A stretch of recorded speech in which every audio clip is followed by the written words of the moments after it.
I'm good. Good with them. Yeah. Well, I'm I'm sad we can't have them anymore, but it is what it is. yeah. Well, I'll ask my sister to bring some back. Are Stream we looks good. up Yeah. on Good, stream again?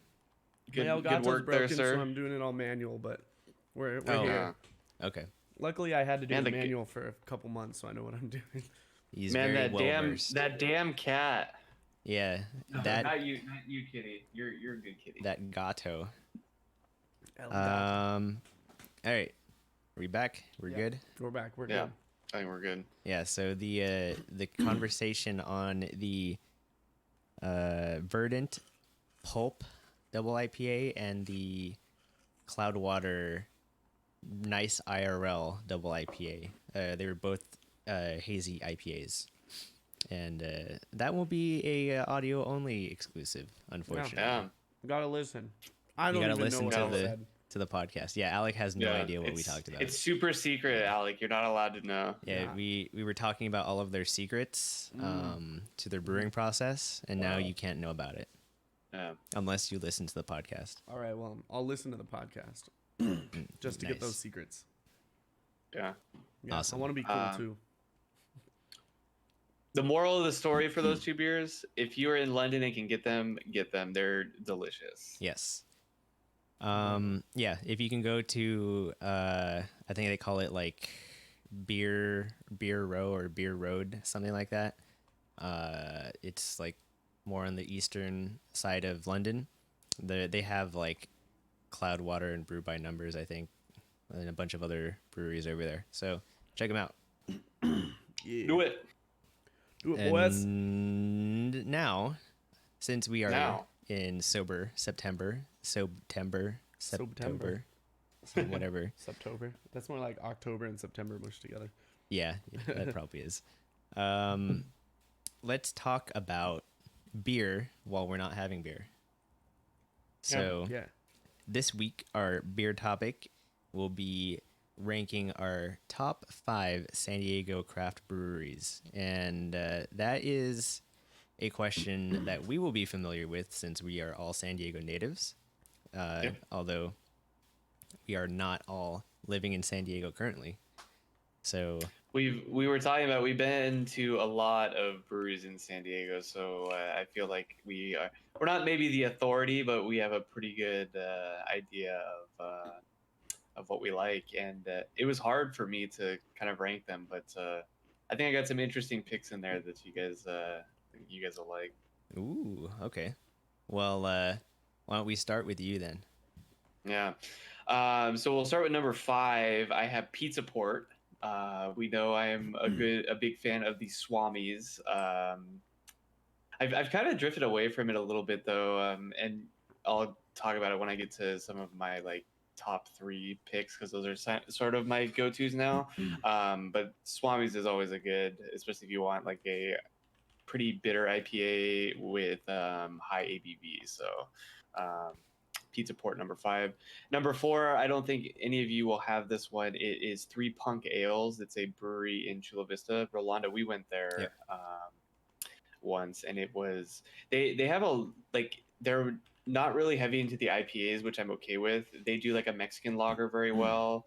They do have an IPA that is pretty good, but they have just about every style of ale beer there, and a lot of their selection is very good. So less popular, so I wanted to kind of shout them out because they are delicious. They make good beer.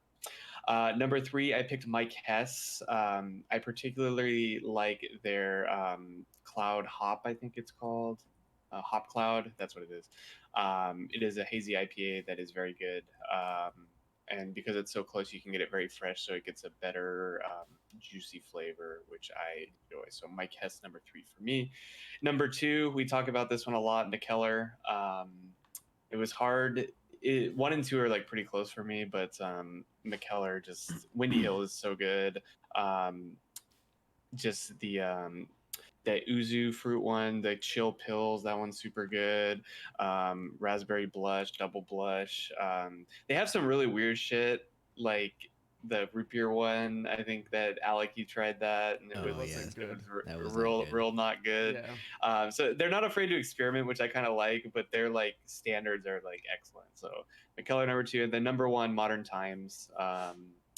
They just come out with so many consistently good beers that it's hard not to pick them number 1. And it's just like every time I turn around, they're doing a collaboration with somebody, or they just have like a new beer that they're trying or a new style that they're trying. We talk about Orderville, Blooming Rollers, that Ibiza beer that I had. Just they have so many, and they're all delicious. So, Yep. So to do them again: Pizza Port, Three Punk Ales, Mike Hess, McKellar, and Modern Times. All right. Alec, what about you? So I'll start 5, 4, 3, 2, 1. My 5th choice was New English. I've really only think I've had one beer from them, but it's the Zumbar, which to this day stands as one of my favorite beers of all time. So just for that, it has to make it onto the list. So it's 5 because I only know of one beer, but it's a really good beer to know. Park, yeah. The one after that I was gonna say was probably Ballast Point. I enjoy a lot of their beers. Victory at Sea is really good. The barrel aged Victory at Sea. Coconut Victory at Sea. I don't think I've anything had Victory at Sea. Anything Victory at Sea. Yeah. And then when we went there, we tried a couple beers. But they always have a really good selection, and most everything of what they do is good. They have a few beers I'm not particularly fond of, but like that one with the fish on it, not Sculpin. The Dorado. The Dorado. with the beta Dorado? fish on it. Oh, And it's supposed to be like a sour, but it's not. the Sea Rose or something. Yeah, something that I don't like that beer. But yeah, so number 4, Ballast Point.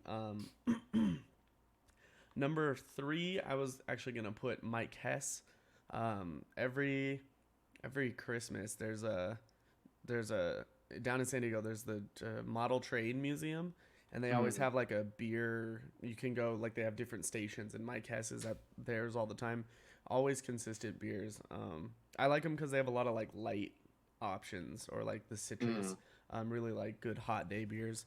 But and then they had that exclusive right with Del Mar Fair. Yeah. Del Mar Fair. That one was really good. Yeah. And I like their orange. I think it's the Orange Wit. I can't remember what it's called, but it's like orange something. That one's really good. Number 2, I was gonna go with McKellar. When we went during Christmas again, just they have a lot of really good beers. I feel like their selection is so different than most other places. It's very different, yeah. It's not like, oh, a bunch of IPAs, a couple stouts, maybe a lager here. They've got like random off the ball stuff, and the ones you were naming, those were all really good, except the root beer.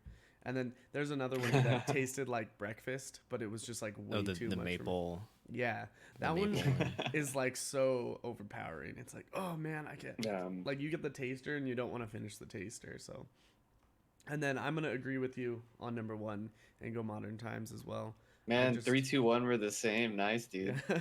It's just they're good breweries. Like I would start ranking those like probably 3 in the 3, 2, 1s if we opened it up to the whole country, not just San Diego. Like I really like all 3 of them. Yeah, it would be hard to take something over Modern Times. Like it's just really like Trillium is probably up there with it. I like Firestone a lot. Firestone is very good. Yeah, definitely. But yeah. What's interesting about your choices too is like you like different beers than me, but those 3 are like still like the top 3. So it tells you like they have a wide variety, and just a lot of what they do is very good. And we have a very different taste in beer, like you and I. And so definitely, if you guys like stouts or sours or IPAs, if you go to any one of these 3 breweries, like you'll get something you like. So Yep.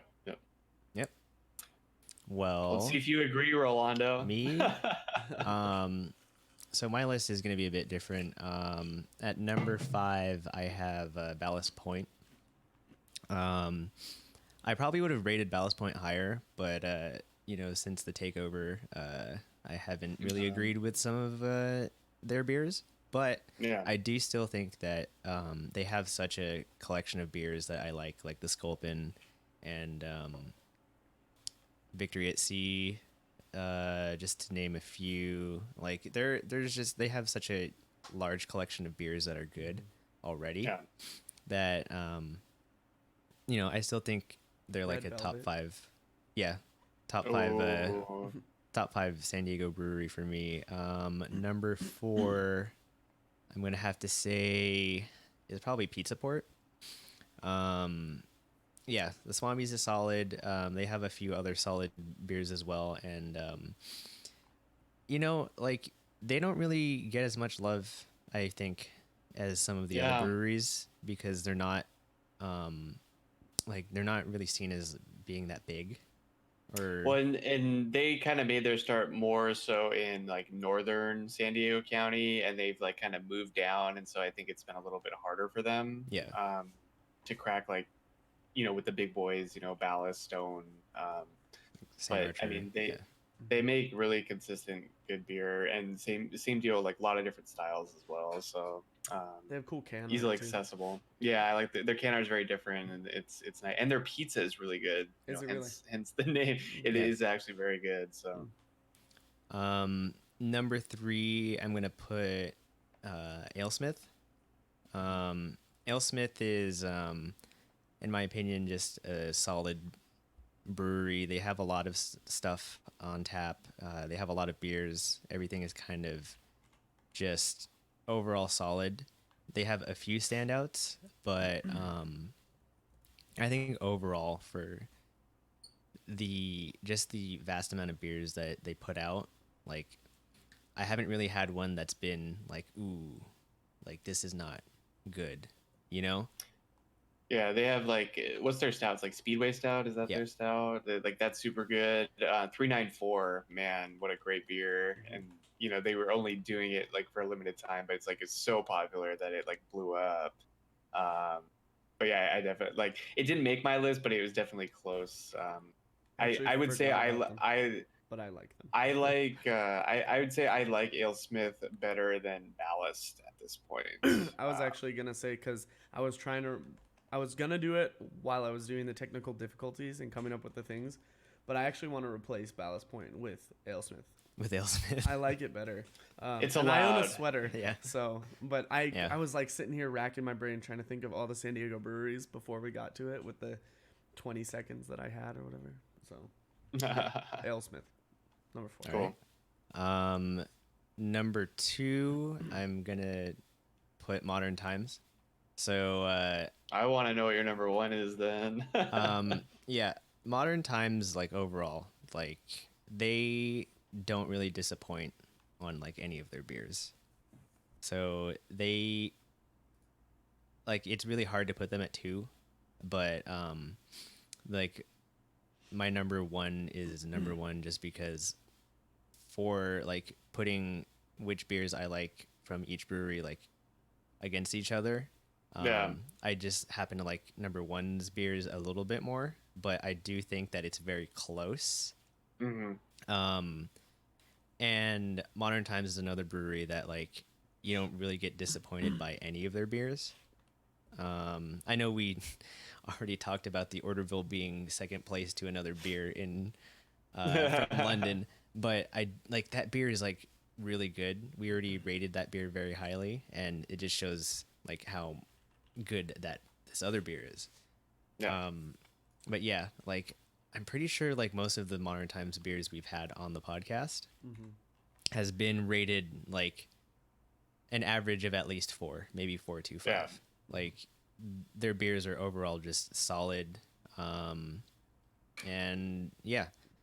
So number 1, I want to know. I got to know. yeah, number 1 is going to be McKellar San Diego. So, yeah, like you guys have already discussed, they have a few weird experimental beers that are not good at all. But I do like that that McKellar San Diego gets to experiment that much. Yeah.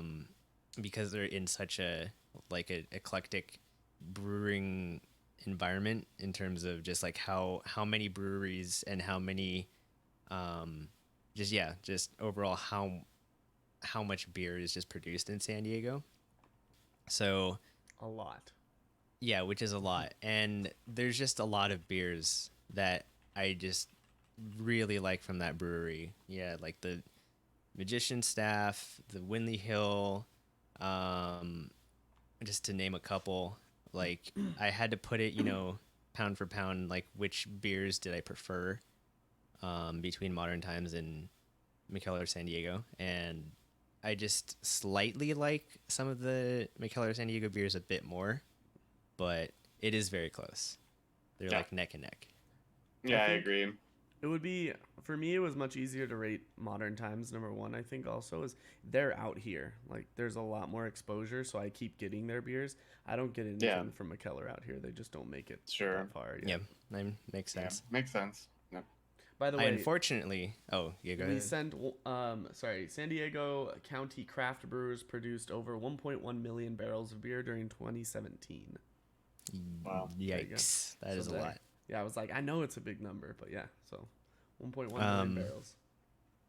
I just wanted to say, unfortunately, I didn't get to try any of the original McKellar, like the one over in I think it's Denmark, because I think they're from Copenhagen.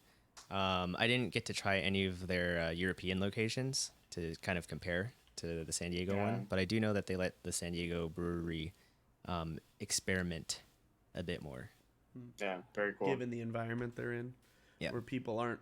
I feel like Southern California brew culture is like experimental. A lot of people are willing to just kind of try random off-ball stuff. I don't know what it's like elsewhere, so I'm not saying it's not, but that's kind of the vibe I've always gotten. Like we're always down to try something. Oh, that sounds interesting. Let's try it. If it's bad, whatever. And everybody or IPAs. Or IPAs. Yeah, a lot of IPAs. Mm-hmm, yeah. Well, that's true. that was an interesting topic. We would maybe we'll get Mark to share his on Twitter or something. Yeah.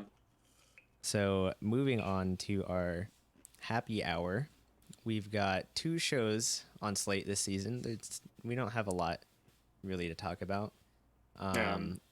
And we have also been all over the place, so it was hard to like get an Orishiri going. But this week we have Fire Force and Danmachi Season 2.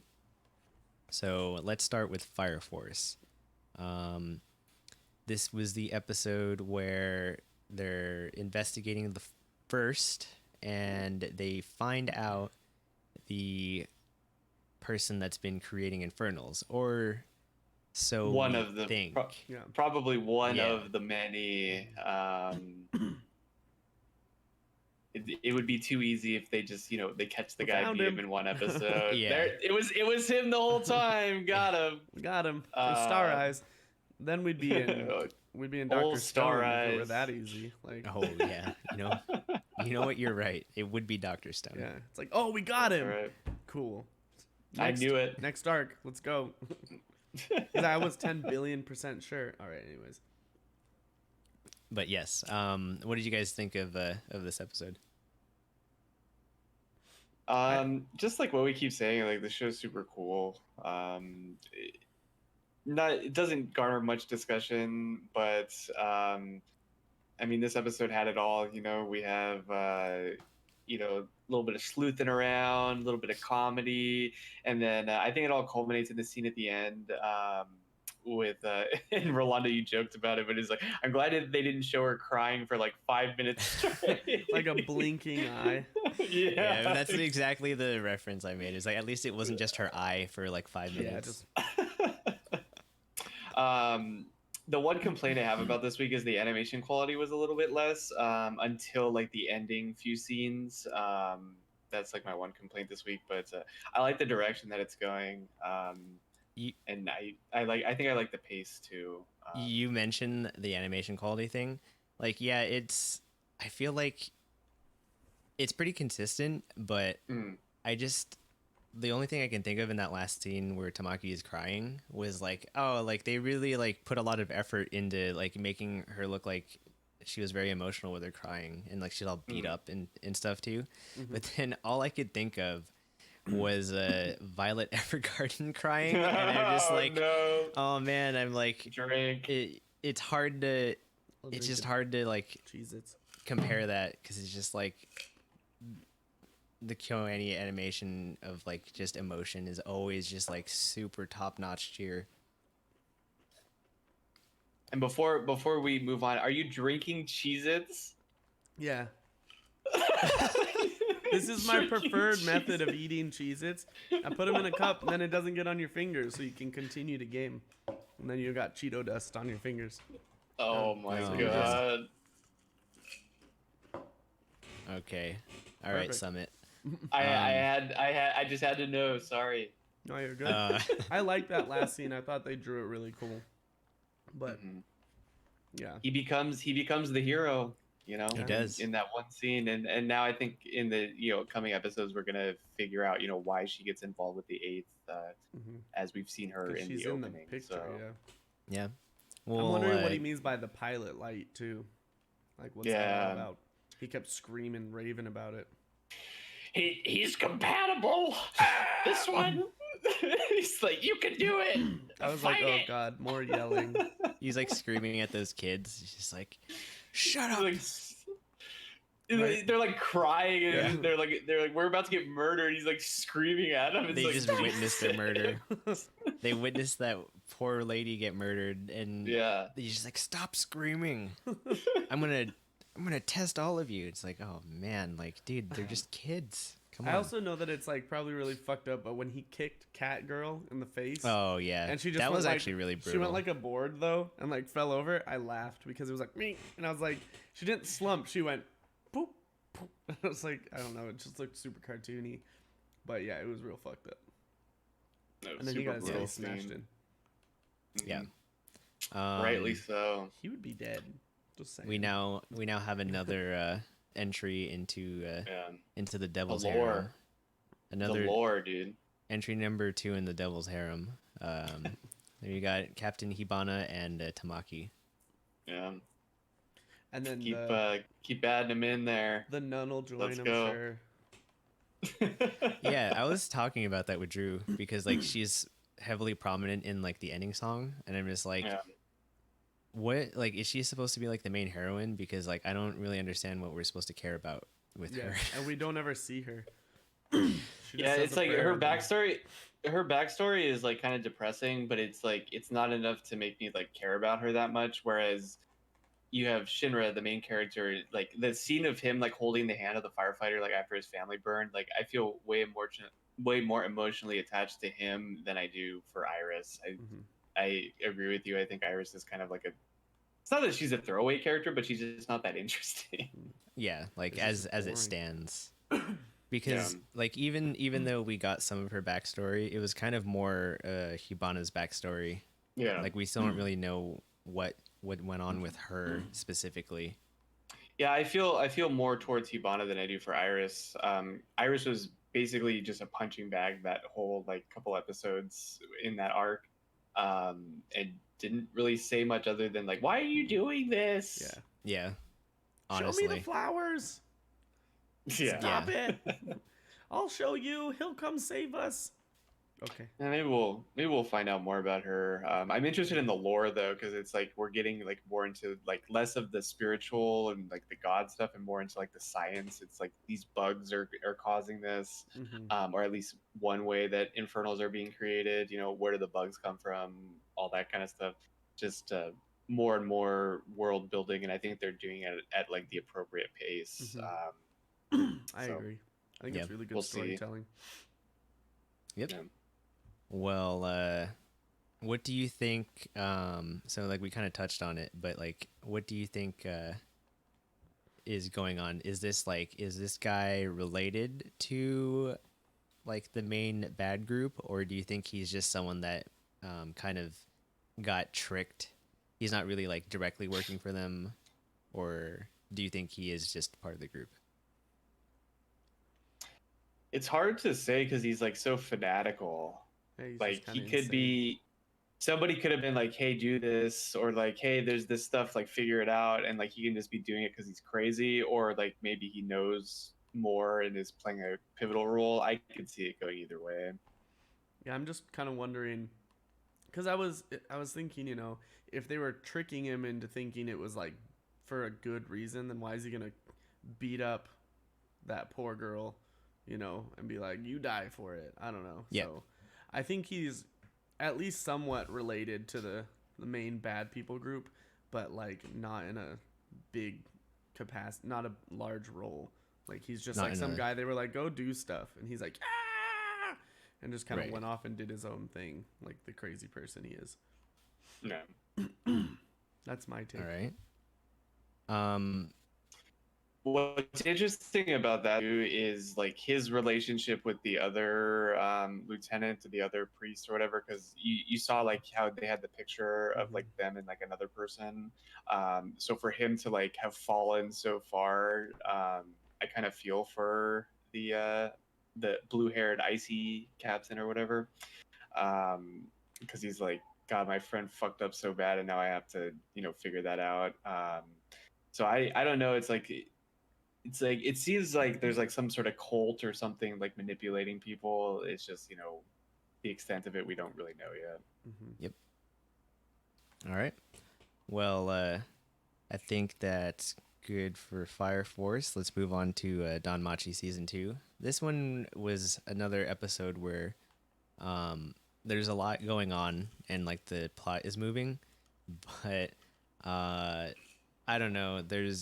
I kind of have issues with some of the character progression. In particular, Bell's, because I think he has kind Bell's of regressed. always been frustrating, though. I mean, it's just the style of character that he is. Okay, well, here's my main issue. So it's like Yeah. he had no issue kind of being just rushing in blindly and even if it comes at the expense of his own like familia. Yeah. And then now he's hesitating. So it's like I get that the point is now he has like, more people that he has to worry about, not just his own. Like I get that that's like a point, and this is like supposed to be part of his growth.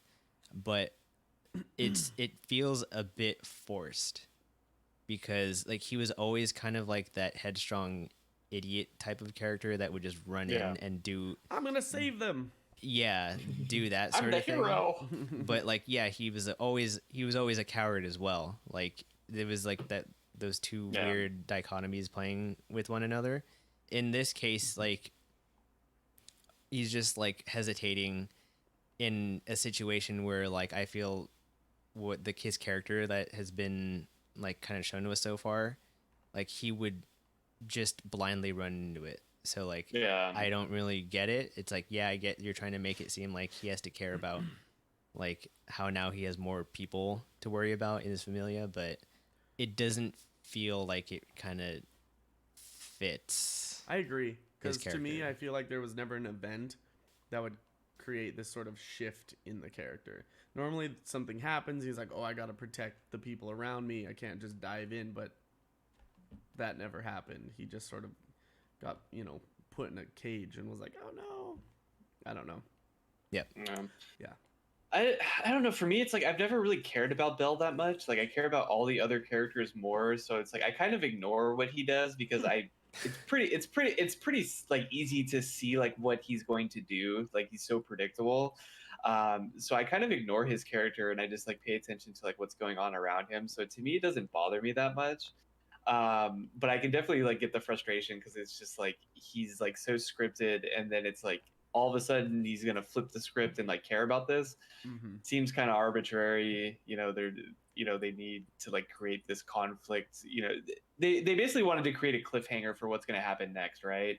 Yeah. Like, oh, maybe he doesn't go and save her.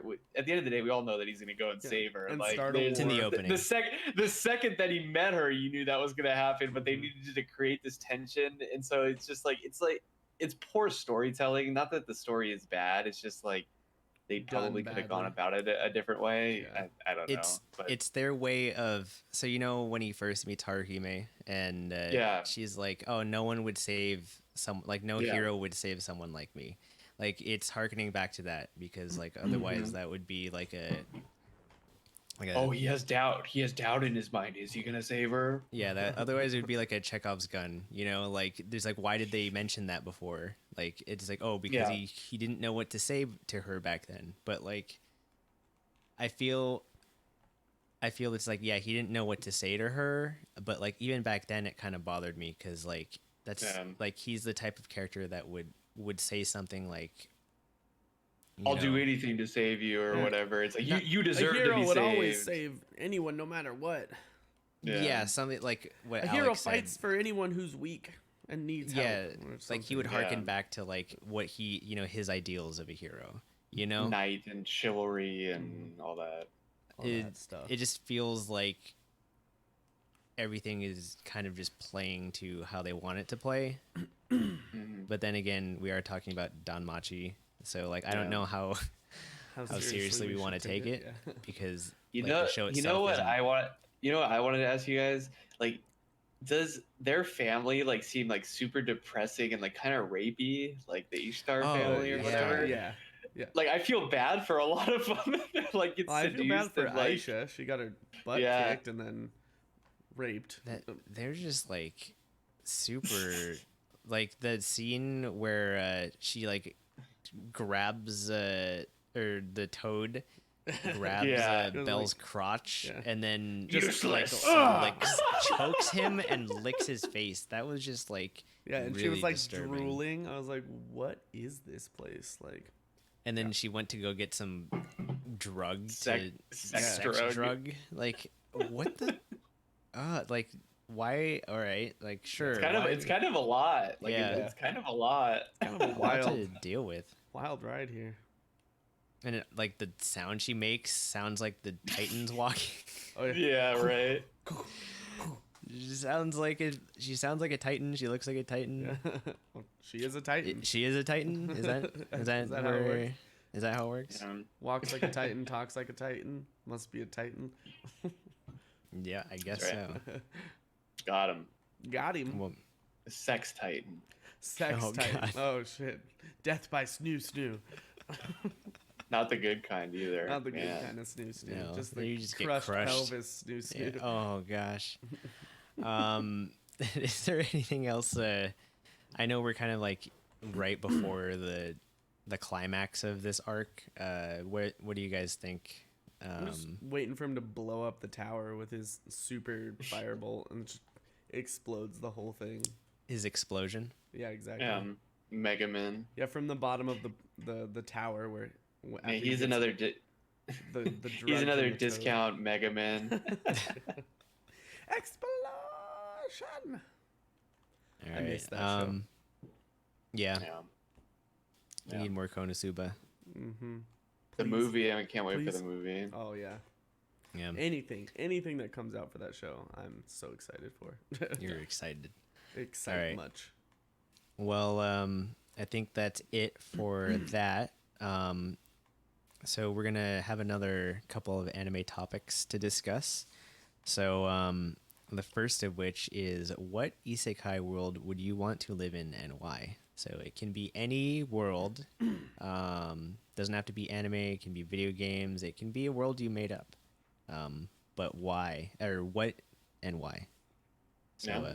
Drew, you thought of this topic, so why don't you start us off? Yeah, this is the dumb topics that I come up with. I don't know if everyone out there is familiar with this show. It came out probably 3 or 4 years ago. Oh, more than that. More than that, you Yeah. think? This show is Man. like 2012. I gotta wanna look it say. up. I gotta look it up. I bet you it's 2012. Hold on. 2011? 2011. No See, way. I was close. I was Man, close. it's that old. No, yeah. Anyway, it's called. Oh no, this is the novel. When was the anime?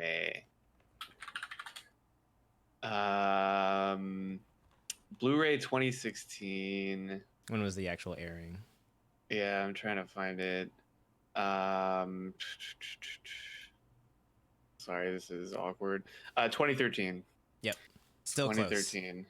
Yeah, man, Still I basically can't believe it's been that long. Anyway, the anime I'm talking about is Outbreak Company, and so the premise of the show is this otaku NEET applies for a job that like is going like how he applies for it. It's like how much of a neat otaku is he, and so he wins the application, and so he goes to another world, which is a fantasy world, and the Japanese government, in order to get in their favor, wants him to teach them about anime and manga and that whole like otaku culture. I like it because it has a little bit of everything. It's got the like the fantasy aspect. There's like dwarves and elves and like all this stuff, and like a conflict within a kingdom and stuff. So it's interesting that way. And then I would just want to be like one of the teachers. I'm like, can I like do like, I don't know, harem anime? I can like have that topic. Someone can write their dissertation. You know, I think it would be really interesting. So Is I it choose a world like Outbreak Company. Yeah.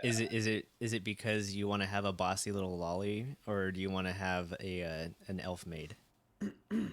Oh, it's hard because they're both good. They're both so good in the show. The lolly's a tsundere queen, and then the maid is like just like the nicest person and super naive. So like, how do you choose? And she's also like she's like an animal person, like a hybrid. I think. But yeah, that show's sick. Watch that show. Get isekai there, and be all right. Except don't let the Japanese government take over, because that was like part of the thing too. It's like trying to take over. Oh yeah, uh, they were trying to invade and conquer them with culture. Yeah, so that they could like use their resources and shit. As opposed Anyway. to Destroy What? people on Earth. I think it was just for greed reasons. But I think so. It's like that's comparable to Gate. Like, well, I mean, that's at least what They people both came out near the same Yeah. time too. Yeah. people compared those. But Gate was more actual military coming It was in. serious. It was like serious. serious. It was Outbreak serious. Company was more of a comedy. Yeah. Very Yeah. lighthearted. The only difference, like, because like even the main characters were both like otaku. It's Yeah. just that one was brought in to teach the other culture, whereas the other one was just brought in to because he wanted to be in a fantasy world or whatever. Yeah. Because he wanted to get isekai'd. Yeah. Alec, you his saw legs. Outbreak Company? Did you like it? Yeah, I liked it. It's been a long Yeah. time since I've seen that one, but I did. Was like, that I during liked the binging? Yeah, that was in there. I watched that, and then I watched Gate right after. I was like, oh, I like isekai, and then I think I watched Log Horizon after that. Mm. Oh man, I you don't watched know. everything. Yeah, they I all watched came out a about the lot. same time. Yeah, I went like bam, bam, bam, because I was like, ooh, I like this genre. Let's watch more. So between Google and asking Rolando, I found a lot of shows. Yeah. I was like, shows like Anyway. Outbreak Company. Yeah. Well, since you brought that up, you have seen a lot of shows in the, what was it, the binging that we're The calling it? binging, The binging. the binge yeah. times. The binge times. Binging.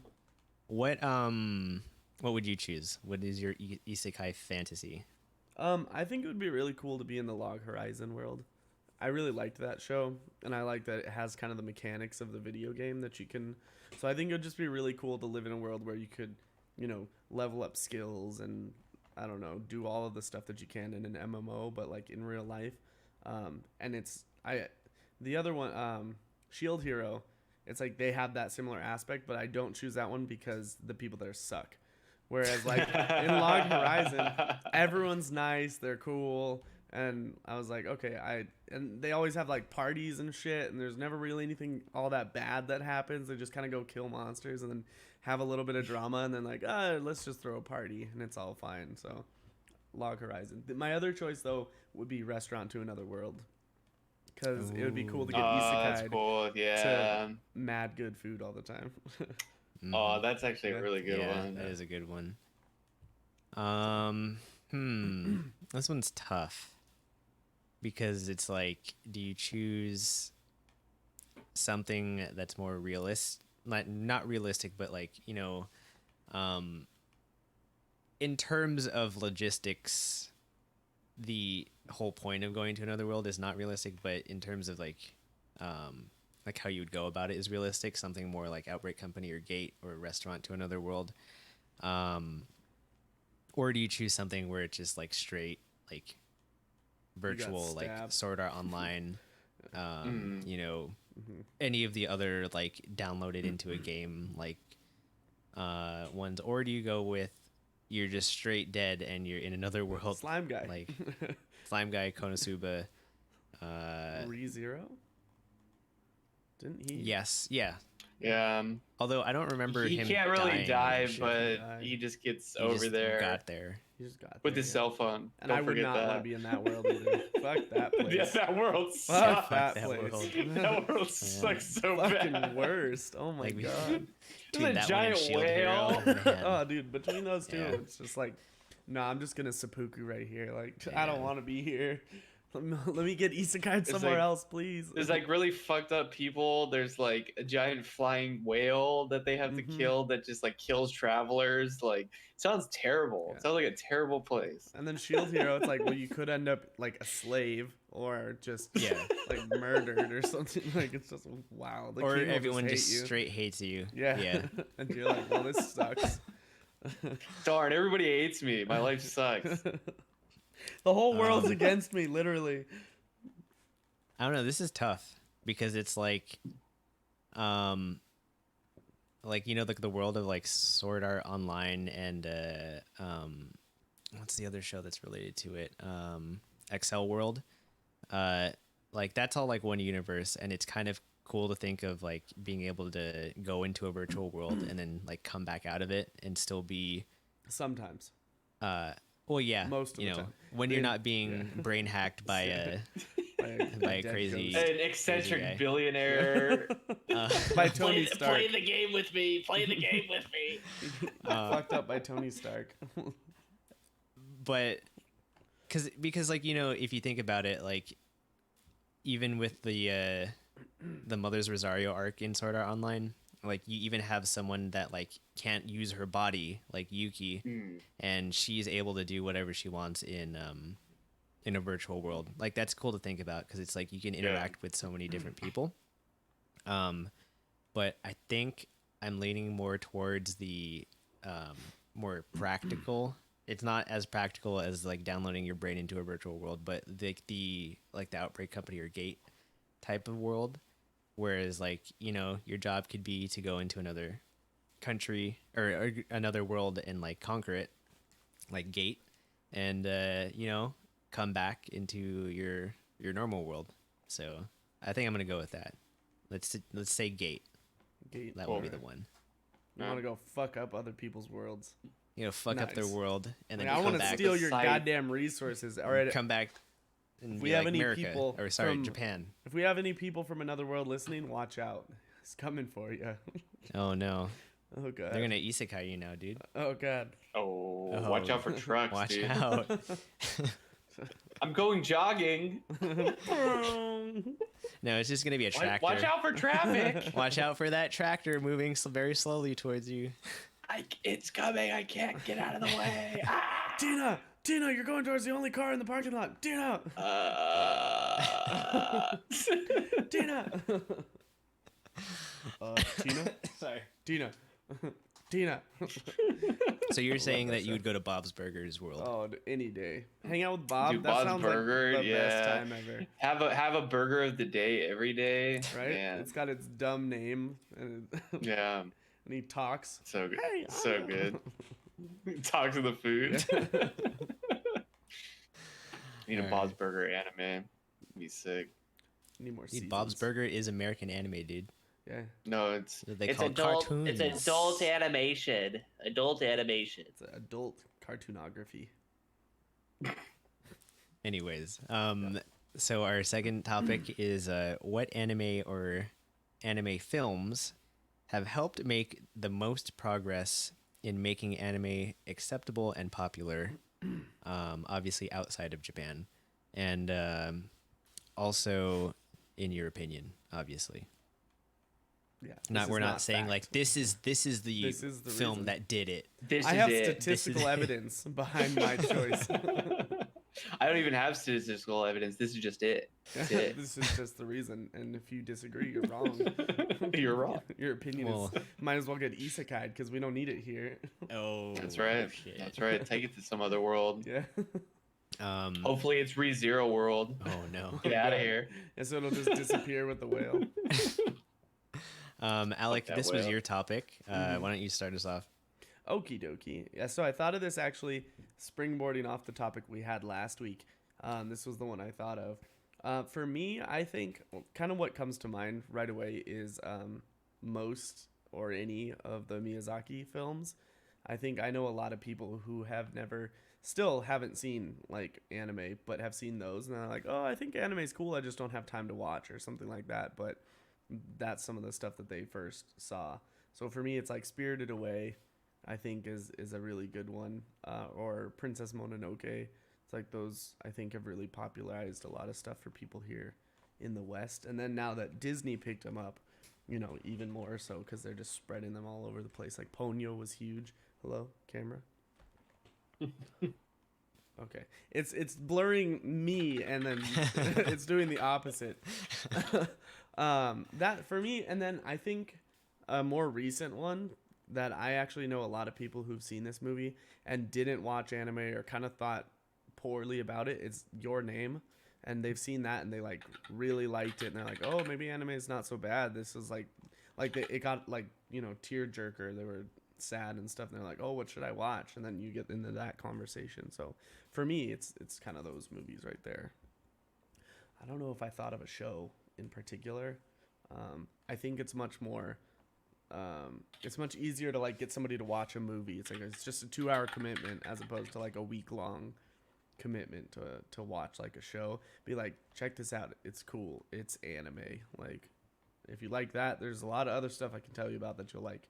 So, yeah. Yep. Cool. Drew? I definitely agree with the Ghibli films, Miyazaki films. That's the first thing that I thought of, specifically Spirited Away. I remember seeing that when I was younger, and it was like, man, this is so cool. It's like the story's so deep.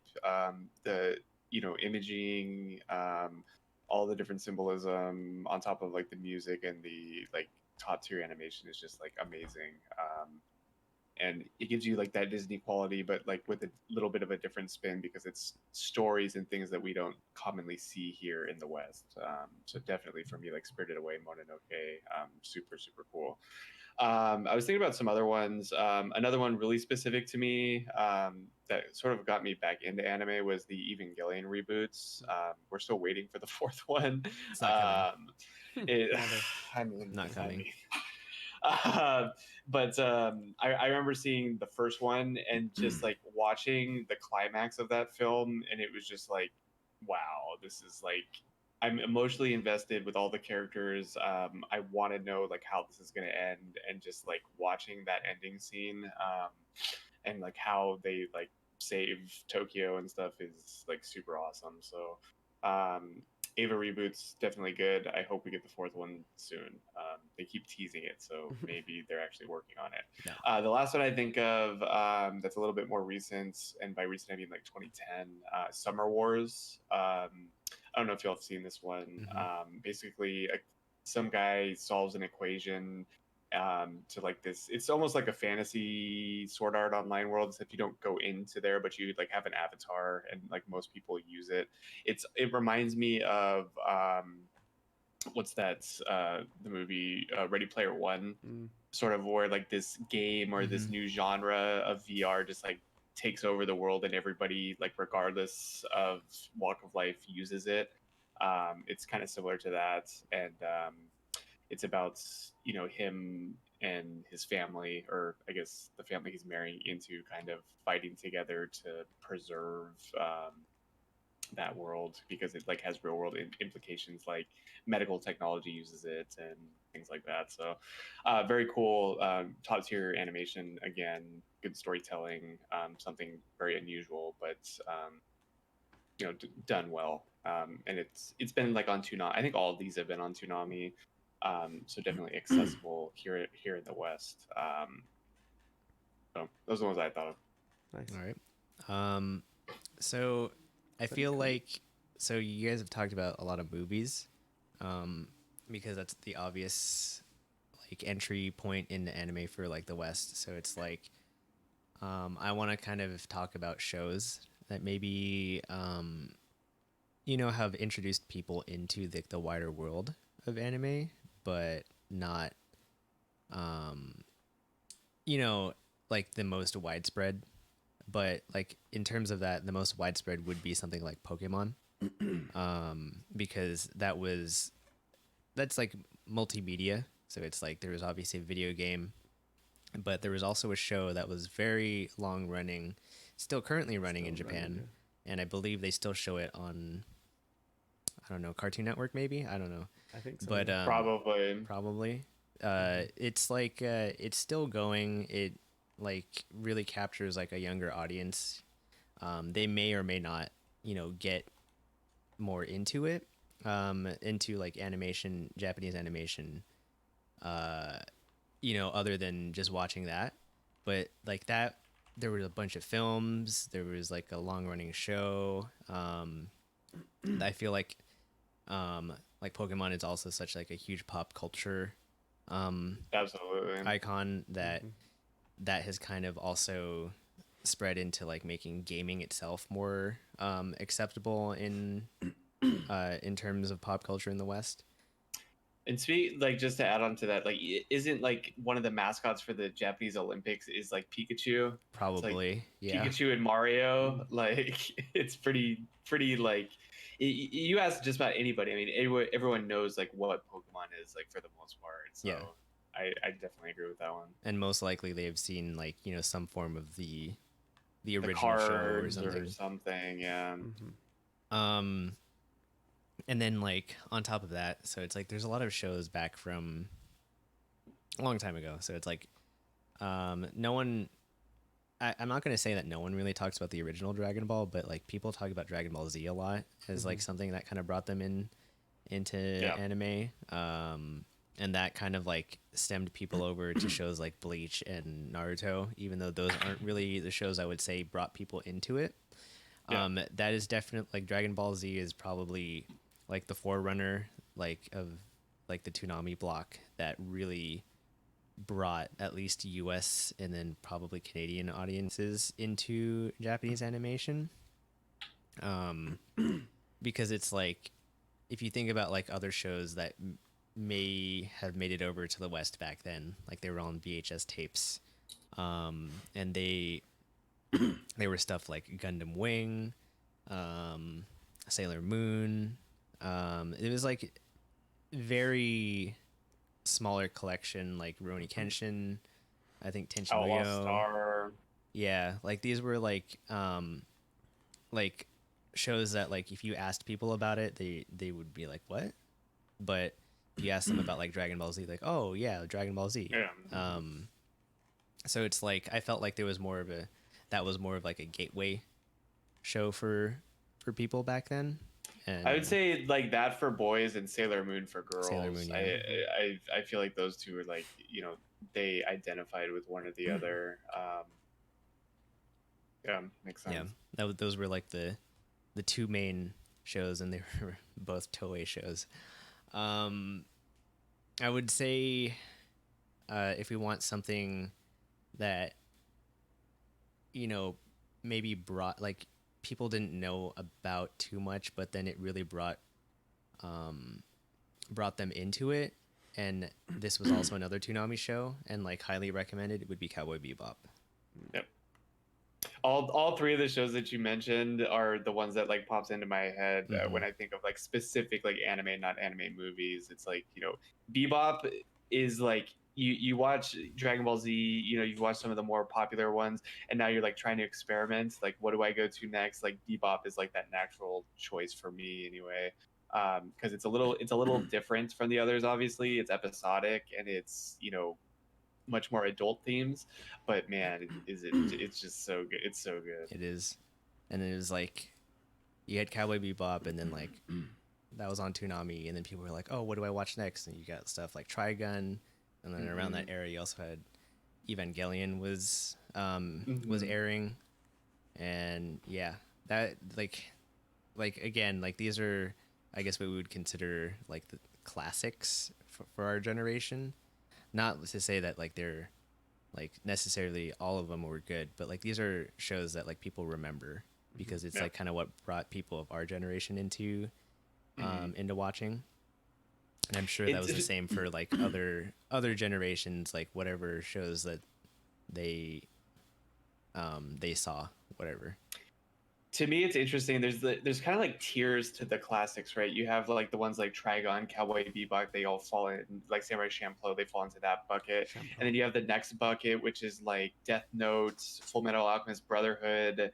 Not the original. Yeah, there's Trigun. Is Bash. Yeah.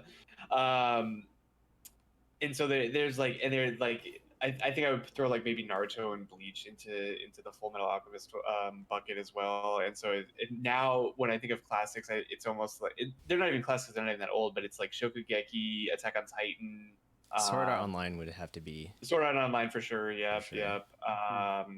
You know, a bunch of others, but it's like there's shows that just like transcend not only like bridging people into anime, but they just transcend and like draw people to the show. So like I know Attack on Titan is huge on that. I Fire Force could have that effect, and it can fall into something like My Hero Academia. But there's like these buckets, right? And it's like, you know, to kind of transcend the genre, and not only like are they enjoyable for us who like anime, but for other people who don't necessarily, that's like their go-to, wouldn't necessarily be their go-to Yep. for entertainment. I think Mark would probably agree, but I think Demon Slayer could be a show like one of those pretty easily. It's got really cool fight scenes, good story, good animation. So, yeah, that's a good one. Yeah. I want it to run like Naruto long so that I can start Oh. watching. It's really good. Yeah. All right. Well, I mean, now that we've kind of adjusted the topic to something like that, so like, what shows would you say, like, for a more modern anime, A modern classic. a modern classic, like, because like normally back then, like, Guguk does a good video on this, on like the death of classic anime or something like that, because it's like there's so much anime now, like it's kind of hard to you'd be hard pressed to really call something a classic. I think that maybe the closest thing would be something that does transcend all of that, you know, like something like a Sword Art Online, something like a Attack on Titan, you know, just something that like really brought people in and was like the show you recommended to people. So it was like, what kind of shows from the current modern era, I would say like 2004 up on, you know, was, I want to say, when everything kind of shifted to there being a lot more mass production, of anime. Yeah. I think one that stands out to me that is, and you know, everyone get ready, but Violet Evergarden. I think that's just modern a really classic. Good, yeah, modern classic.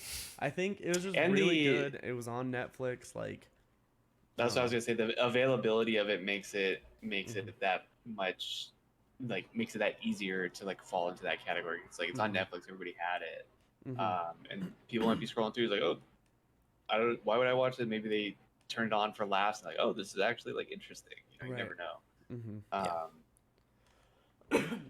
Yeah, I agree. I agree with Violet. Attack on Titan, like we said, Sword Art Online for sure. It's hard. It's hard other than those. It is, right? Because it's like back then there were so much less shows that like the ones that were good really stood out, and like they still kind of stand the test of time. I wouldn't necessarily say like it's a classic for me, but I don't think it like transcends Monogatari, because I think it is like a masterpiece of storytelling, but it's not that accessible. So I guess that maybe doesn't count. But the order, like, you're not even supposed to watch it in some order, and there's like 4 websites that'll tell you a different order to watch them in to be correct. And well, and there's like it struggles too, because it's like it's episodic, but there's also like movies, but they're still episodes, but they're meant to be watched all together, and so you ended up sitting down for like a 3-hour session. You're just like, I just read a book. You watched, but I mean, you watched a book. Yeah, basically. But I mean, the storytelling is so good. It's just like if if people could get over that, it's like that would definitely be on there. But it's hard. I understand why it's hard. I'm trying to think of like what else I like that I recommend. Like Shokugeki's maybe on the border there, but the last season was just so bad that I don't want to, clump it into that. I don't think you Uh, necessarily have to like it. I think maybe just something that Yeah. you think would be accessible. I mean, it's definitely like a joke show that I recommend to people. Like, watch the first episode, and they always do it. It's always like fun, and then they like keep watching it because of that. So I think that would probably fall in there, even though it's been disappointing as of late. Because like I would definitely say like of quote unquote modern era of anime, I would say the first season of Haruhi was probably something that was close to, having such a cult following. And that was another random ordered show because it definitely didn't air in order. But like there was so much going around with it that like it got so much hype and people were watching it. You know what I'm gonna say for another one is fucking Orihimo. Yeah, It started the whole trend of little sister anime. Yeah. And again, that's maybe not one that would, transcend, over like be popular, over here, but man, it was so popular for what it was, and so many anime spun off of that. I think that's got to be grouped in there. I don't know. I was thinking of one. I don't know if it would actually, but I really think Seven Deadly Sins is a really good show that I know a lot of people who have seen that and don't watch anime, but they were like, that was really good. Yeah. But I don't know if I would call it like a classic. Maybe like on the edge, kind of.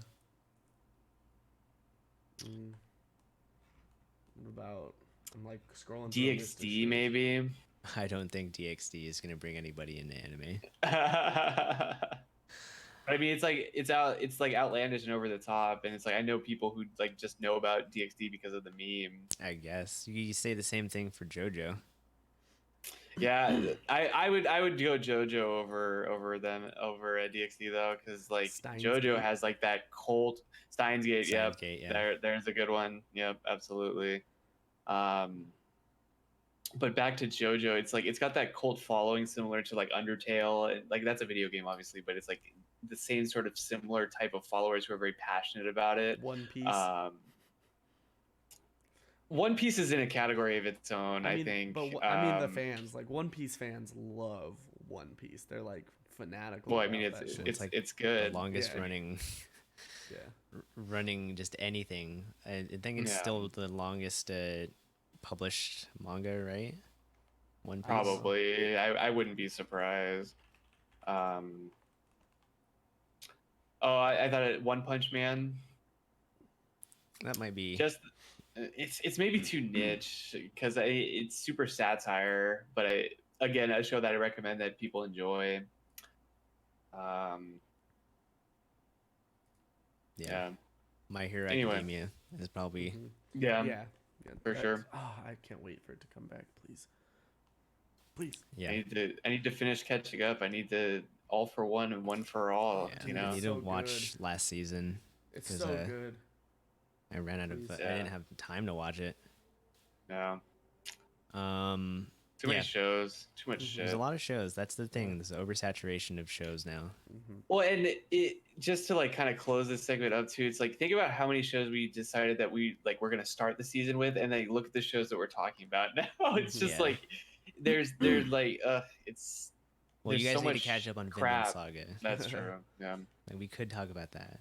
Yeah. My issue for is sure. like at the start of each season, there's so many out that it feels overwhelming to want to watch anything. Absolutely. Like- Absolutely. If I were a new viewer and it's like, oh well, what can I choose from? And I'm like, holy fuck. And if I didn't have anyone to ask No. me like what's good this season, I wouldn't watch. So I totally understand because And it's go ahead. you don't want to miss out too, and it's hard because it's like you can read a synopsis or watch a preview and be like, oh, I could see that going either way. And we did that for a lot of these shows, and it's like some of them just don't end up being good, and it's FOMO, fear of missing out. Yeah. Like on the best show of the season. or whatever. Guguk's video talks about that and Yeah. how the fear of missing out is what kind of prevents people from even just getting into their backlog and like watching stuff like would be considered a classic. If you guys haven't seen Yeah. it, go look up Guguk's video on Yeah. the death of classic anime. The just like to kind of touch on that before we end this segment. Like I remember, like back in the days when like the only way you could watch shows from Japan was off of a rip from like someone recorded it and then sent it to a fan subbing group. So like they got their source from like somewhere in Japan, and then they would fan sub it and then like release it on like a site, and then you had to like download it like through torrent, or like this was like even like streaming sites had started to come out as well too. Like this was like the early 2000s, well maybe mid 2000s. So like Funimation, they had no, I mean streaming sites as in illegal streaming sites. Oh, okay. You know, like they're playing Yeah. they're playing this content, and like Crunchyroll as a concept was like still fairly new.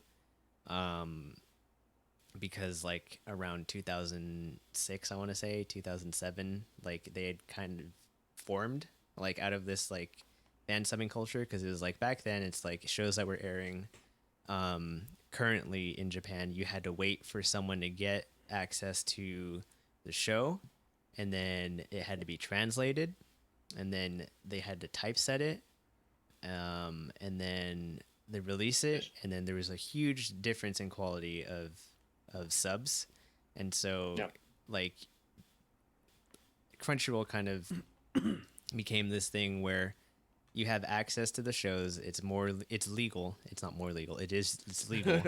It's more legal.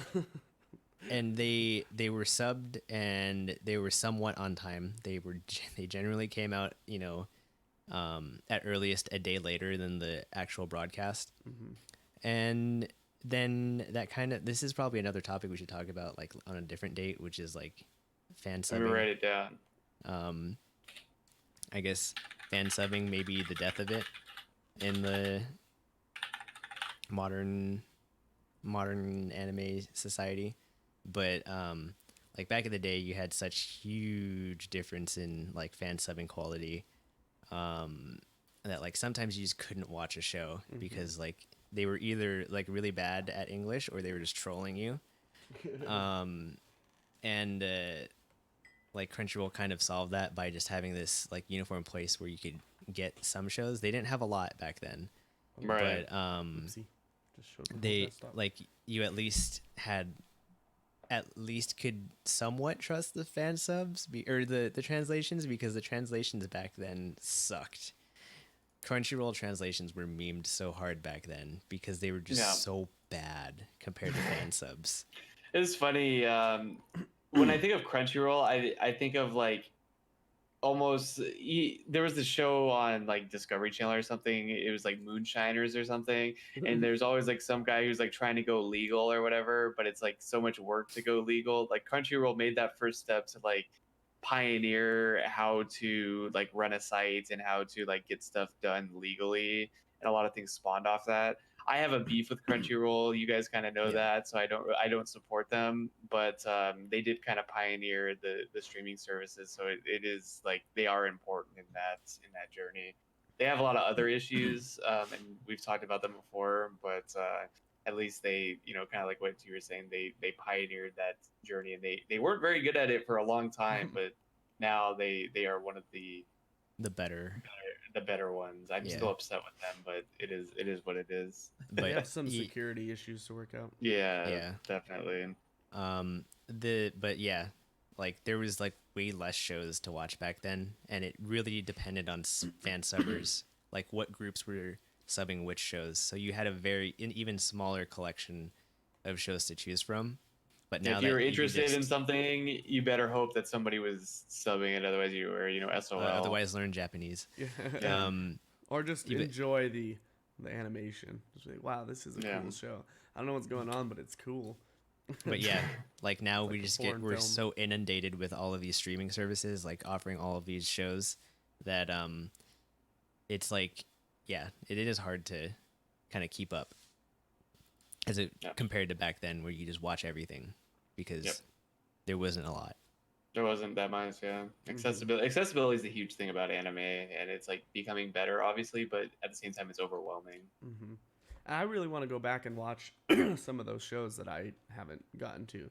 It's But there's hard. so It's so many. hard. Oh, good Think- luck, dude. I want It to used go to watch be- Evangelion, and Oh, you should at least do that. I need to finish. I've never seen Cowboy Bebop. I want to watch that. Ooh. I need to finish. Well, this is This a is good leading into transition our next our segment. yeah, exactly what I was gonna say. So Maybe let's that's a conversation we should start having. Yeah, what Yeah, are these classics let's- that we need to watch? let's move into There are many our- that I need to watch and I want Let's- to watch. Let's move into that. So we can kind of discuss what shows we want to kind of nominate for Orishiri.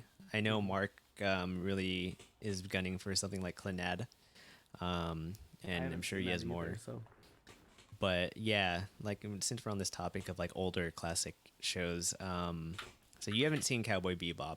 What else have you not seen that you I kind of haven't want to watch? seen Evangelion. I haven't seen Clannad. I haven't seen Kill la Kill. Oh, you haven't seen Um, Evangelion either. Mm-mm. Well, it's I on haven't Netflix seen with Samurai a completely Champloo. different English dub. The different English stuff. I've never seen Code Geass. Okay. I don't want to watch Code Geass. Again. I'm trying to think if there's anything else. I'm like looking at a list of older Have you shows. seen? Well, I was gonna say have you seen Trigun, but then Trigun's like 52 episodes. It's a little too I long, long. haven't seen yeah. Trigun, but if it's good, I'll watch it on my own. I haven't seen Death Note. Ooh, okay, that would be pretty good. How many episodes is that? Let me Death Note's like see. 13 episodes. No, it's 26. No, it's 20 something. Yeah. 'Cause I remember. Death Note would be a good one to have conversations about too. It's 37 episodes. 30. Oh yeah, that one got 3 seasons. Kind of long. Yeah, because it ran from 2006 to 2007. Oh, it's it so says. good. I'll put it on there, but that would be one that would cover probably a couple seasons. Have you seen the first season of Psychopaths?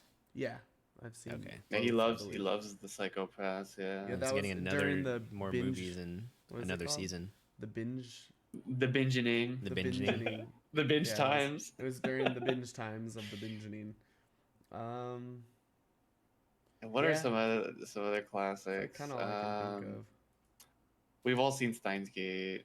Mm-hmm. I'm trying to think of Gungrave, is that good? older shows. No.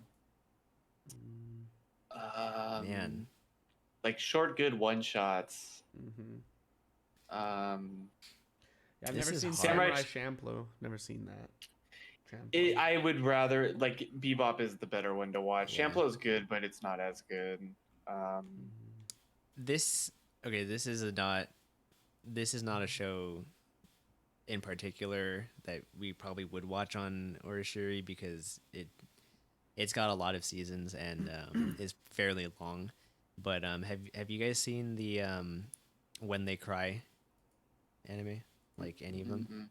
No. All right. Well, this one's one of the older shows that is more cult classic than classic, but Yeah. they're based off of a series of visual novels, and there's even one spin-off anime from like a spin-off visual novel, but it's like basically kind of like ReZero, in the sense that like, you know, you go back in time, but like the characters are experiencing these different like timelines that you would like if you were just playing a visual novel, you know, like you're playing the visual novel, you experience all this stuff, Yeah. and then like you go through a different route, but like some things carry over, like certain memories might carry over, certain characters might remember certain timelines. It's very horror gore, but it was a show that I'd seen back in the day. Interesting. Yeah. You've seen Full Metal Alchemist Brotherhood? Mm-hmm. Yeah, and I saw Yeah. most of the original one, and then I saw Brotherhood. Or then Brotherhood came out, and everyone was like, "Just watch Brotherhood." I was like, "All right." I was like, "Oh, that's way better." That I'll one's a put little this long. on here. Yeah, it's kind of long. That one's 3 seasons, right? There's some shows like that I don't really remember anymore, like Elfin Lied.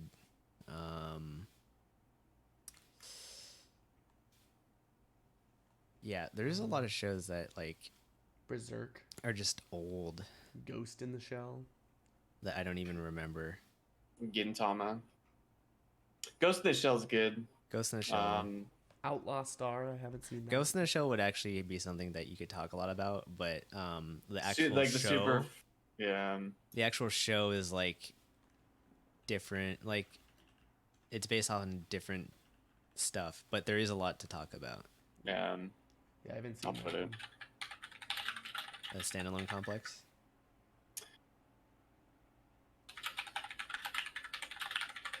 I put Hellsing Ultimate on there. They're OVAs and they're long, but like just for the quality alone, it's like worth the watch. So what I have here: Clannad, Cowboy Bebop, Evangelion, Kill la Kill, Death Note, Hellsing Ultimate, Ghost in the Shell standalone complex. Is there anything that Mark was thinking? Like, we're not gonna vote on this today, but it's just like a good Just good to compiling have a the list. Mhm. Yeah.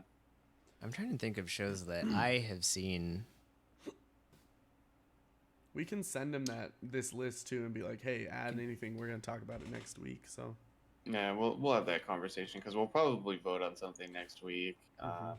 And if it's one of these longer ones like Death Note or something, we could even start watching it now. Honestly, with how this season's going. I wish we knew this season would be the way it is because we could have done 2 Oroshiris. Like, Yeah. because Well, I don't know. I dropped a bunch of stuff. yeah. That's the thing. That's what we were talking about before. It's like the overwhelming, the fear of missing out. You know, it's like we have these like ideas that these shows are going to be good, and then they end up, Yeah. how they end up. Yeah. Like Dr. Stone. Yeah. I Or watched Dr. the last Stone. episode and then this episode just to see where it's the same. Yeah. It's the same shit. I'm just gonna finish it just cause. Okay. Have you guys seen Gurren Lagann? Yeah, that's a good one. I'll add it. I have not, no. Same maker of Kill la Kill. That's a good one. Let me pull up my Mal and see what I got. You guys, from this list we I have never kept track of shows that I've watched. It's never in my life. So this is I difficult for me. started doing it when I was in the bingeing, but I would watch so many shows, but like without updating the Mal that I would lose track of what I did. I was like, all right, well this is pointless now, so I just stopped. Let's see. I mean, have we all seen Erased? Yeah, What? Erased? erased. Yeah. Yeah. Uh, Have you guys seen The Flower We Saw That Day on Ohana? no. Ooh, okay.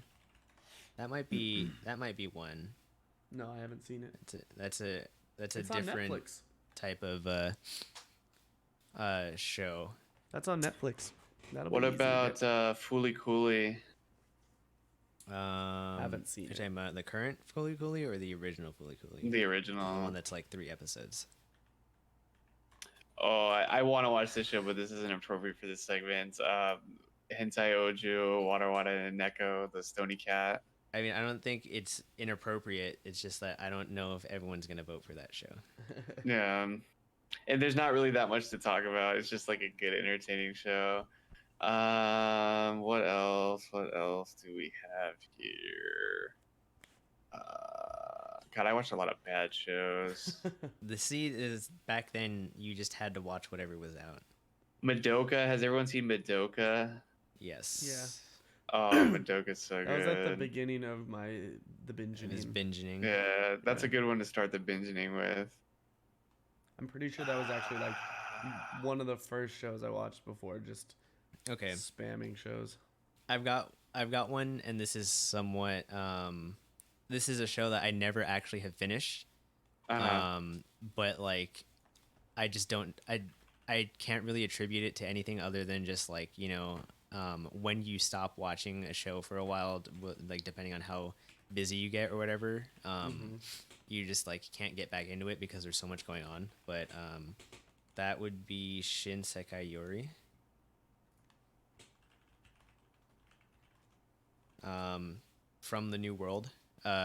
It's got a lot of. It's like dystopia sort of environment. There's a lot of weird mystery going on. Like, why is the world like this? What happened? Why are things happening? What are happening to these kids that are disappearing? That type of thing. There's like a time skip and stuff. It's something I've always wanted to kind of come back to and watch, but it's, you know, one of those backlog shows. But I thought it was what was there was good. I just haven't found the time to finish it. What about H2O Footprints in the Sand? No, we don't talk about blind kids going blind because their moms died. Yeah, because she got isekai'd. She got isekai'd by a train. I put No Game No Life on here. I've seen that one. You can all get sad that there's not a second There's season no ever. second sequel, yeah. I think this is a good list, at Yeah. least for now. We can Yeah. expand upon it next week too when Mark's here. I'm sure he'll have some suggestions too, and then we'll. Pick one. I think we'll probably narrow it down, and then we'll put it in a randomizer.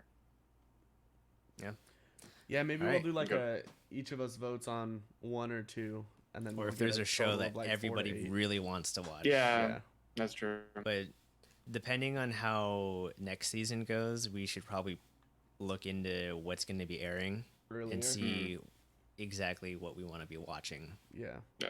So we know how many shows. I'm almost at the point, like, because of the overwhelmingness of this season, it's just like regardless of what happens, just watch one. But Yeah, Yeah, we'll talk about it. but we could potentially watch two if next season is bleak as well. But we do have like Shokugeki and stuff coming back, so Yeah, who knows if we're gonna want to talk about that? Especially Probably with not. Jason Probably Stath's just shit on animation. it. yeah. just gonna It'll shit probably on come it. up a couple times, and we'll laugh at it, and we'll keep going. So All right. cool. Well, let's kind of go into our closing housekeeping. So we have a few pieces of news. First of which is Spanish brewer Majo acquires Founders Brewing. So the Founders Brewing that has been so often afflicted with bad press for their racist. Was it racist comments or racist? I think it was beers? Just sexist and racist. Sexist, It was racist. a bunch of bad stuff. a lot It of was like bad towards stuff. employees. Yeah. Yeah. People weren't getting promoted, and there was good cause to believe it was due to gender or race. So, not good stuff. Not good publicity. That's why I Well, tend to avoid their beers, just because no support. they've been acquired by a Spanish brewer, and maybe they'll have some restructuring. We'll see what Yeah. happens. Right. Next thing you know, half the I people saw are gone. a lot of comment. This was posted on Reddit in the craft beer subreddit, so I was reading some of the comments.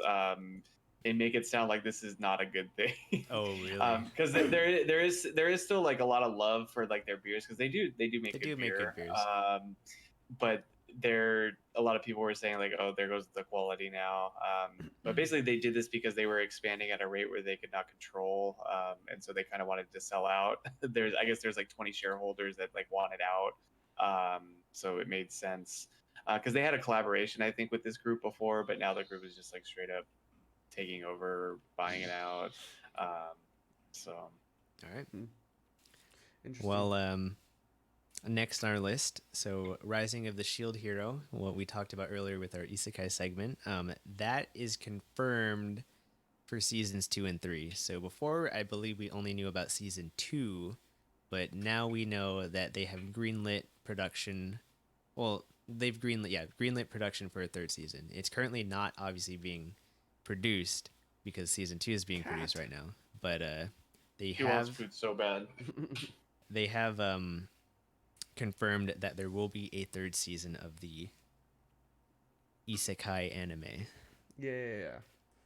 Good. I like it. So Yeah, I believe that's something we could potentially talk about in the future if Drew ever decides to pick it up. watch it. There's so many shows. Next piece of news is so Rascal Does Not Dream of a Dreaming Girl, the film that aired at Anime Expo this year. That They we didn't have get to watch. yes, because there were a lot of issues with that, but the film has air dates scheduled for October for both the U.S. and Canada, being presented by Aniplex USA and Funimation. So that will be October's 2nd and 3rd for the United States and October's 4th and 5th for Canada. So if you are a US or Canadian listener, then look out for those dates if you are a fan of Bunny Girl Senpai.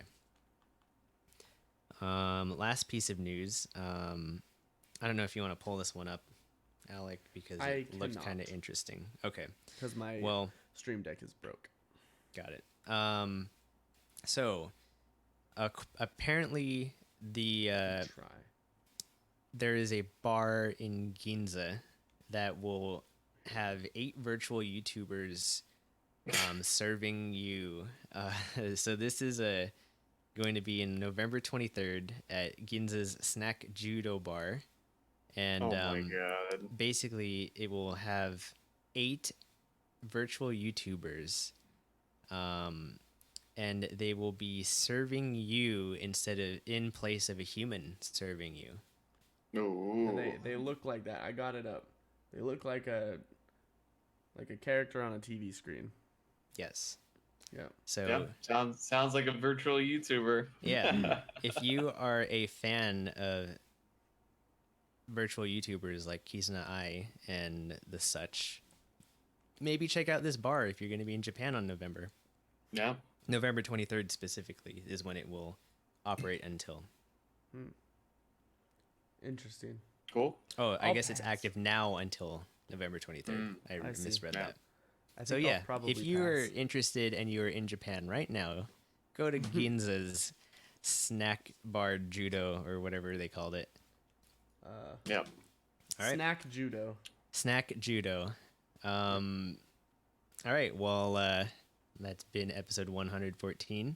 If you want to catch our podcast on anywhere, Anywhere. Right. You can find it on Apple Podcasts. Please give us a 5-star rating and write something, and we will happily read your reviews. If you don't like our podcast, I mean, yeah, you can. Please don't rate us poorly.